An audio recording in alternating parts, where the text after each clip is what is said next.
and Craig Smoak. The text back and forth between me and Joseph Duarte earlier today was classic. I asked him to come on. He is on now. I think he's trying to tell me more than John McClain and wanted a John McClain deal, Paul. Do we give John a contract and signed agreement? Yeah. Hey, Joseph, thanks for when you are available. Seriously, it's been great since all the news about Houston, even, 2.5 years ago at the Big 12. So, Oscar Giles, he has coached 23 or 22 of his 25 years in the state of Texas. He's a UT guy. He's known as a really good recruiter. How much of a reaction bang is this for Houston and Willie Fritz? It carries a lot of weight. Well, first of all, Willie Fritz has had a hard time filling that position. He originally, when he was bringing over his staff from Tulane, we thought he was going to have one of his existing staffers join him. That didn't work out. Then they went ahead and kept Brian Early, and that went on for a couple of weeks, and then he goes to Missouri. So to get somebody this late, like an Oscar Giles, that's going to carry a lot of weight. As you mentioned, his history here in the state, having been a player at a successful player at the University of Texas, and then all the many stops that he's made. And then, oh, by the way, he's on his third stop with Houston. Really, I think that's going to help them a lot because it's a familiar name. He knows the area, he knows the conference, and I think it was a home run hire considering that we're talking about moves needing to be made on staff in the middle of February. How much more aggressive do you see them being under Willie Fritz, the hire like this, than maybe they were in the last couple of years under Dana? Well, I mean, and you mean in terms of the aggressiveness of going out and getting players? Of getting coaches? Yeah, getting coaches who are then going to be maybe more aggressive in getting players than they kind of had been.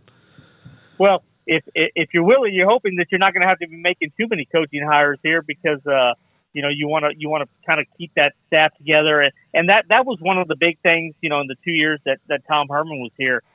They had a really good staff and they stayed together. You look at basketball with Kelvin, and he's had the assistants in place for most of his 10 years. So, if you can get your staff like that in place, that helps build those relationships. And, the interesting thing, guys, Willie was wrapping up signing day, and he mentioned some of the responsibilities that are going into the staff and how they want to divide up the recruiting areas. And they sort of consider Houston like a big pie, and each of the 10 coaches are going to get a slice of Houston, whether you're on the north side, south side, or, out in the Katy area, west. And then they're going to hit Houston heavy. So I think by having coaches in place that know the state, know the city, and then you bring in somebody like Oscar Giles, who you don't skip a beat, it's all gonna trickle down, and I think that's gonna help them immensely when it comes to getting guys from the area and keeping that top talent.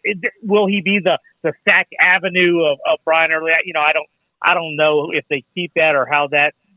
It's just a nickname. If they can get the type of players that they've gotten on that line just in the last 5 years, they'll be in pretty good shape. I guess the only position I don't see listed is tight ends. Is that just falling under somebody's umbrella, or is that a hire they still have yet to make?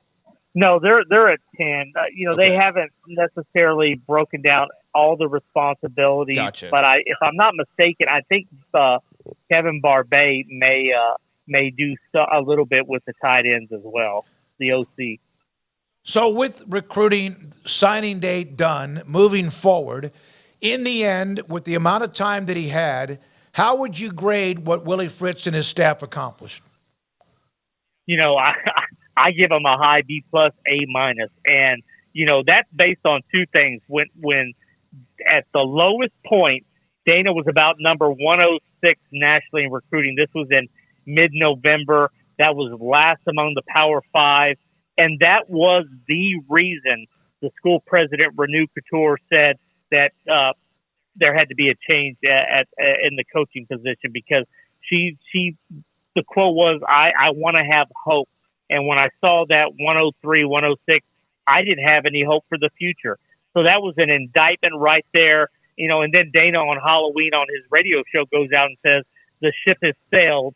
on the 2024 high school recruiting, and that didn't resonate very well with the fan base. So for Willie Fritz to come in to get 14 high school players, including one from Alabama who's a 4-star running back on the second to last day of the February signing period here, that showed a lot. And I think they finished in the composite maybe upper 50s, maybe 60. And to go from that where they were to that, you got to give Willie Fritz a lot of credit. And you could tell there's little subtle jabs that he takes where, he made a comment. He said, there's two things I like. I like to coach and I like to recruit.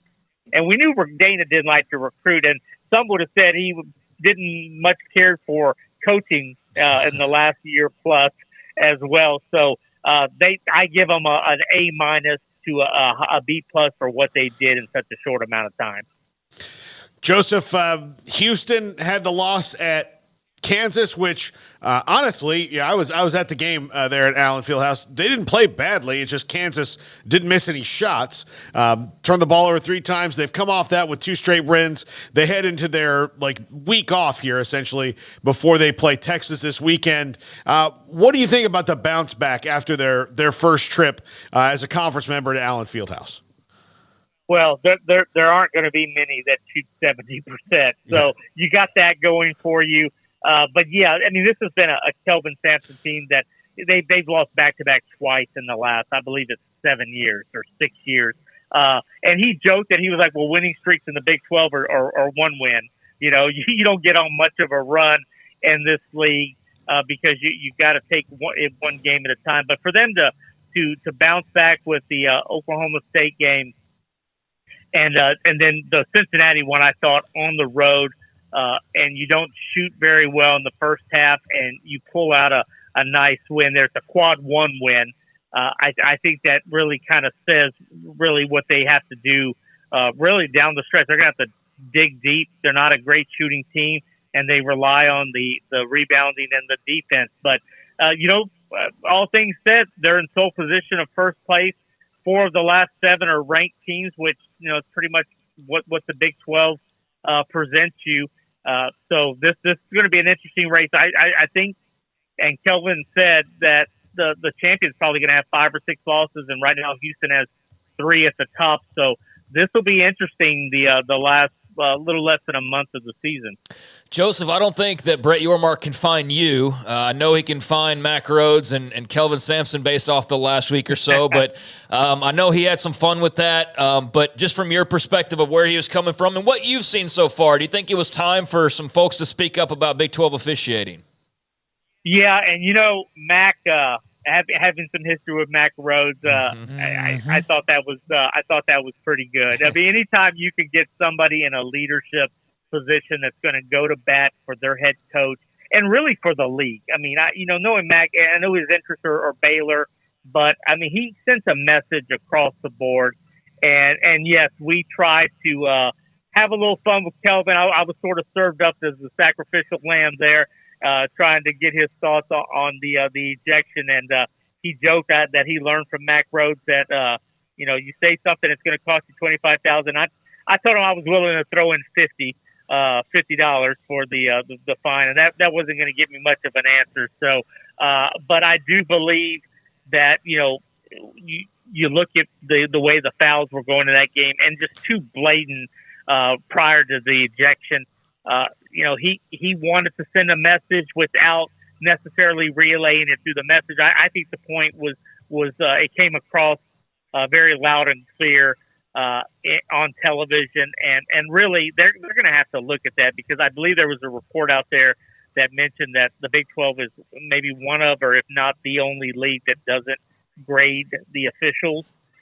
You've got to do something about that. You've got to hold some accountability. And I saw another thing where they've got some officials that are going back-to-back games. Or there was one instance where a guy did 12 straight games in 12 straight days.